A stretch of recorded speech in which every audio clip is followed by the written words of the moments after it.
안녕하십니까. 상담학 박사 김종일입니다.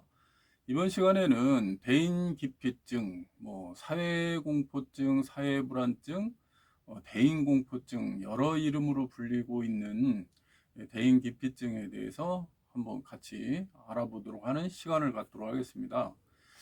예, 이름 그대로 대인기피증 또는 사회공포증, 대인공포증, 이 이름에서 보듯이 사람을 기피한다.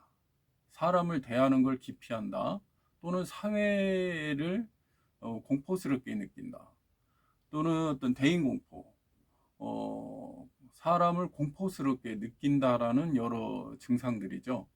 그래서 이런 문제들은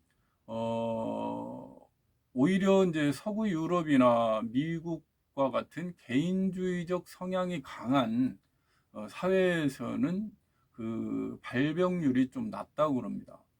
근데 오래된 연구이긴 하지만 대만, 일본, 한국 사회에서 조사한 결과에 의하면 사회생활을 하고 있는 사회인들, 성인들을 대상으로 했을 때 거의 60%가 넘는 사람들이 어떤 대인공포, 사회불안, 어떤 대인기피증 같은 증상을 보이고 있다고 이제 보고되고 있습니다.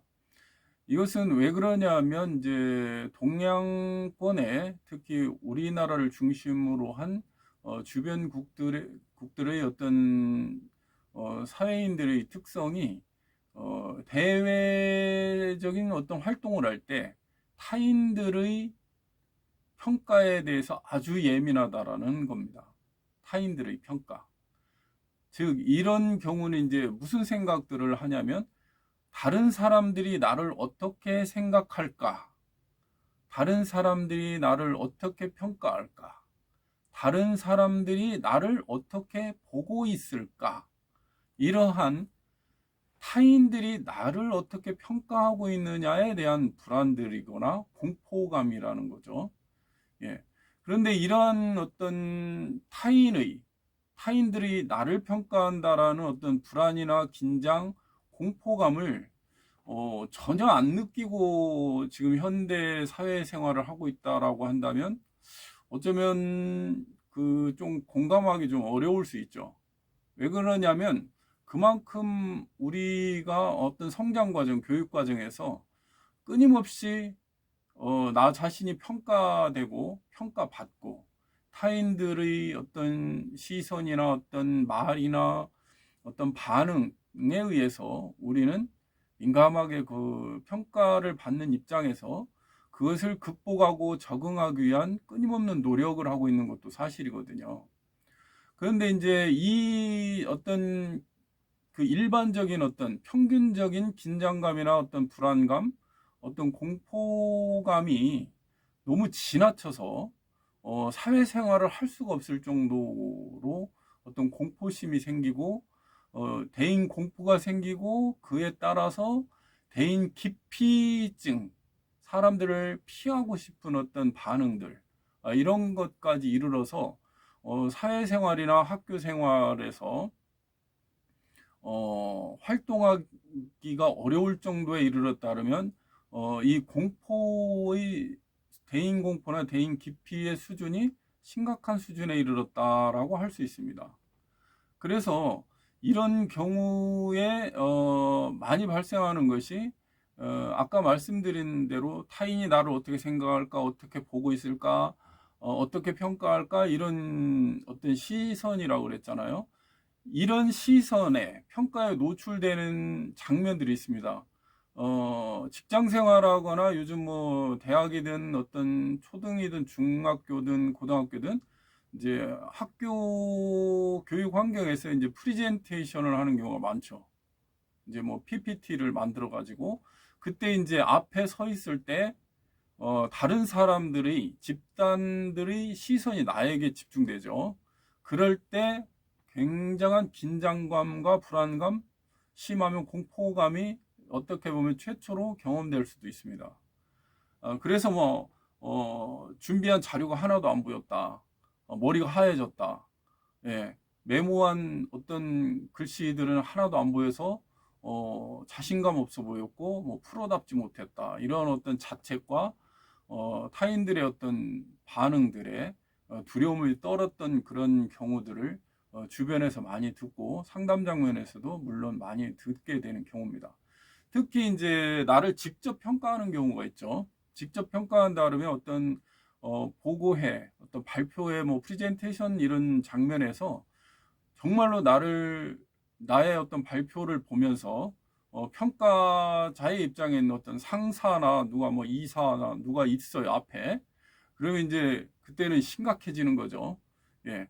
그래서 그런 반응들이 어떻게 보면 우리가 극복도 해야 되겠지만 정말로 내면에서 심각하게 치밀어 올라서 평상시에는 아주 생활을 잘하는데 어떤 특정 장면에 노출됐다 하면 특정 사람의 유사한 어떤 특정 사람에게 노출되는 순간 갑자기 불안감, 긴장감, 막 공포심까지 치밀어 올라서 어쩔 줄을 모르고 있다면 내가 뭔가 대인공포, 대인기피증에 좀 영향을 받고 있구나.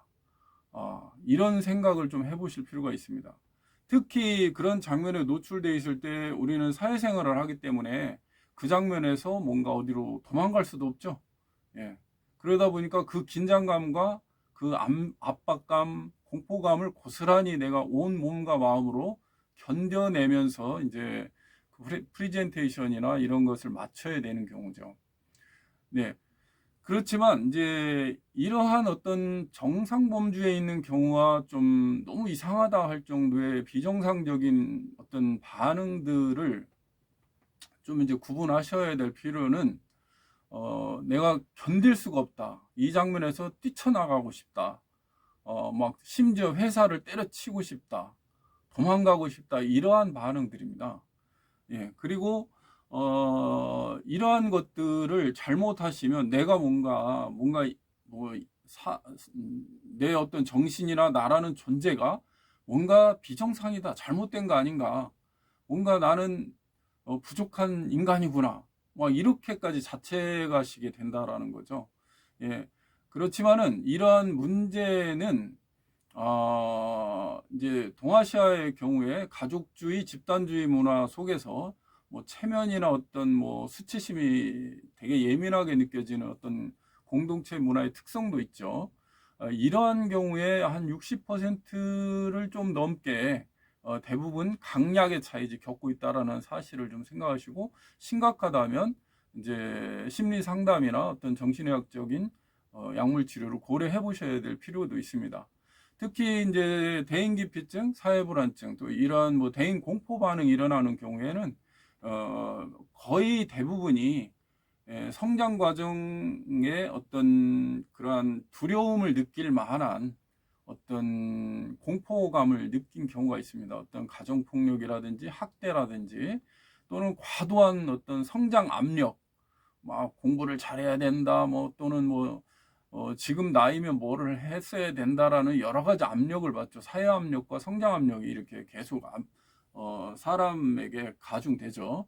그런 압박감에서 여러 가지 목표를 성취해야 되기 때문에 굉장한 어떤 악평을 듣는다든지 또는 뭐 윽박지름을 당했다든지 뭐 체벌을 심하게 당한 경우도 있습니다.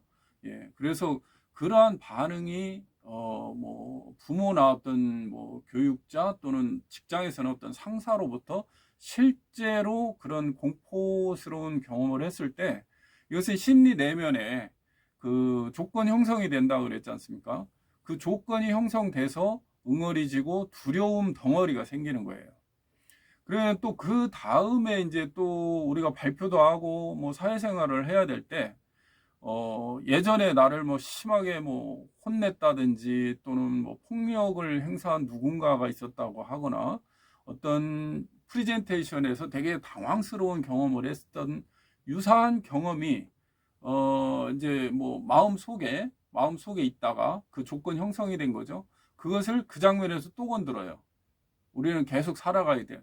또 건들 때 이게 위로 다시 폭발합니다. 확 올라와요. 훅 하고 올라온다 이러죠. 그러면 막 아무것도 안 보이고 정신이 하나도 없고 뭐 이런 경험을 또 반복하게 되는 경우죠.